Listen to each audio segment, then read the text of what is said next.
Sa kahabaan kapatid ng Arnaiz Avenue sa panulukan ng Aurora Street. Ito going to Makati.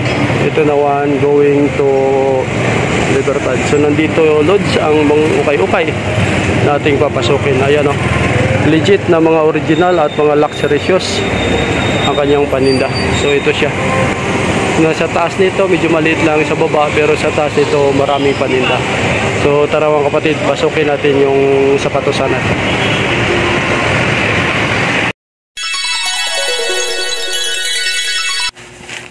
So yun nga mga kapatid, ito na, ang dami tambak ang mga original at branded katulad nito, size 9.5. So legit guys, ang daming magaganda at mga branded na sapatos, Nike, ayan o. So legit mga kapatid. So halina kayo, dadayuhin na natin itong kanilang tambak na mga original at branded na mga ukay-ukay. Sa ngayon, nasa halagang 1,500 pa sila up to 800 na lang katulad nito yung nasa display. So kada display lang mga kapatid, hindi pa open sa mga mamimili, kasalukuyang naglalagay pa sila, kasalukuyang pinafile pa nila ang mga maiibintang pambentang mga original at branded na sapatos na katulad dito. So ang dami loads mapagpilian. So ano pang hinintay natin?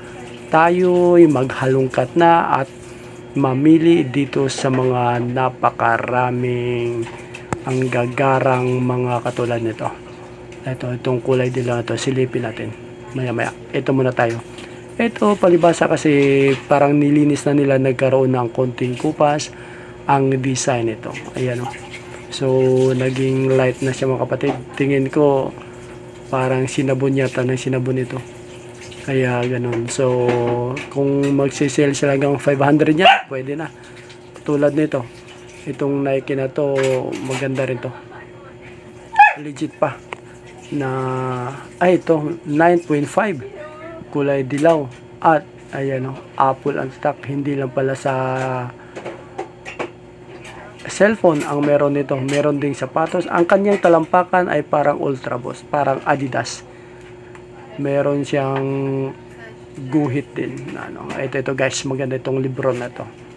Makinis pa ang talampakan, maayos pa, ang swelas ay okay pa rin. So legit na maganda mga kapatid. Ang size niyan ay size 8.5. So sa ngayon marami pa talagang mapagpipiliang mga original katulad na lamang nitong Nike Air na ito. Ito guys, parang legit na meron na siyang tahi at may quality pa. Wala pang problema ang kanyang swelas. Ang size niyan ay nasa 8.5 naglaro. Kasi hindi sila nagdi-display ng mga medyo maliliit ang size. Ito puro pang lalaki. Ito katulad niya guys. Katulad nito mga kapatid, ang daming nakahilirang legit na original mga loads. Dito na tayo'y mamimili na. Ito, kausap natin ang may-ari mismo ng naturang ukay-ukay na nagbebenta ng mga original at branded na mga sapatos. So pakinggan natin ang kanyang sinasabi. Basta merong ano. Pwede na yan. Through video call kami. Yun. Kaya hindi rin kami.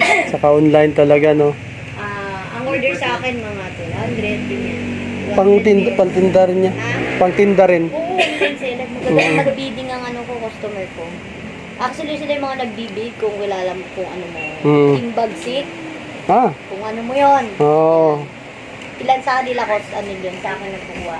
Ewan ko, siguro lahat sila dyan, bultuhan kukuha, tas Pilipinas. Pero yung price nun, hindi katulad nung ano, yung bail price. Medyo pricey ako, kasi selection nila yun. Ibig sabihin, kasi pag bail price, di ba, ang dami nga umaangal sa akin, madam, ang mahal naman ang ano mo. Kasi nakakuha daw sila sa akin nakakuha daw sila sa iba, si JXN, ganitong presyo lang. Boss, kasi hindi naman nakuha nyo eh. Good quality yung shoes ko. Sure kayo dyan. Tsaka selection nyo kasi. Lugi naman ako kung iiwan nyo sa akin. Tulad dyan, naiiwan lagi sa akin, maliliit na size eh. Kuha nila lahat, malalaking size agad eh. Yun ang mga kaya ako, naiiwan sa akin, ayan na, pahirapan na akong ibenta. Diba? Hindi madali yan, pag nasa baba ka lang. Kasi yung mga walk-in eh. 1.5, oh. 1.5 na pinamababa ko, hindi ko na maibaba. Kasi pag bumaba pa ako, bail price na yan. Eh, pag naghanap pa sila ng mas marami, wala na akong Kunwari, sabihin niya, Madam, 10 kunin ko, magkano presyo? Wala na ako ibababa kasi last price ko na yung 1.5. Kaya sabi ko, unti lang bawas ko sa nila pag kasi pag natira sa akin, hindi na ako. Ang ganda kasi, saka legit, yung mga Eh, yung iba sabi nga, kasi nakuha ko eh, ganun talaga pag mura, boss. Eh, ako naman din dito, dahil sa akin natitira ang mga napagpilian na. Napagpilian. Kaya ako yung, kaya kung price, kung di nyo carry, okay lang. Kasi naman ako yung wala ding kikitain sa inyo. Sige, pwede kitang bigyan, 1 bulto, sarado. Ganitong presyo. Eh, ayaw din naman nila. Kasi lugi daw sila, paano?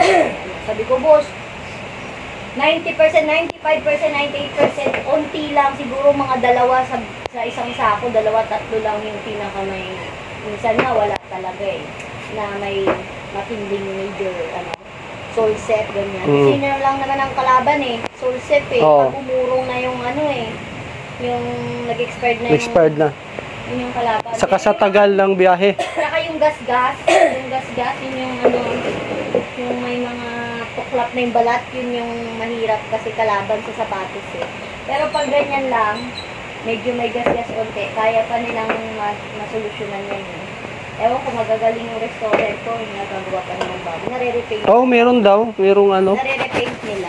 Meron silang mga ginagamit na pinag-aralan na rin kasi yan kung paano i-restore. Kanila lang din naman kami natututo Tulad ng actually, sa Dilaw nga, di pa namin alam paano paputi. Bumili na ako ng ilang Shopee na ako nakabili ng mga paputi daw, paputi. Di ba merong yung parang pinupunas mo, may siya, tawag dito, parang liquid. Oo, sa TikTok nga, tinry nga namin yung isa. Okay naman, kaso ang tagal din, baga binabad na. Pero mas maganda pag yung dapat daw kasi sa araw ibibilad. Sila na yung mag... Kaya nga, natakot kasi namamantyan yung iba Taga saan kayo, boss? Taga dito? Dito di ba may tahian dyan sa Libertad tapat ng Rizal? Yung Porinaria, di ba? Oo. Yung tapat noon, may tailoring dyan. Ay, sa tailoring kayo? Dyan ako.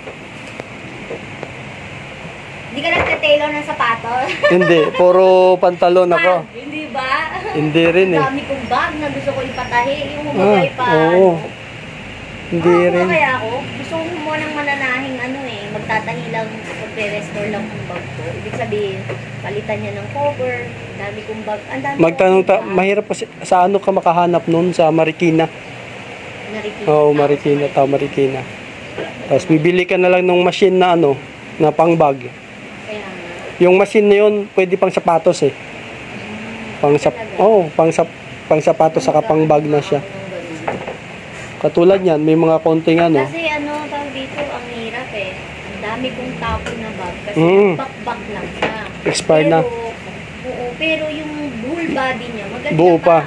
Kung papalitan ko lang siguro ng cover yung sling, may back lang siya, kaso tatapon na, ang dami. Sabi ko, kung wala naman na din masyadong bibili ng may back kasi as a bag, lang may back di ba? Okay lang, medyo yung zipper, medyo yung huwag lang yung backpack, din na bibili ng mga babae. Ito, pa-sale na to, Sale, kasama pa rin.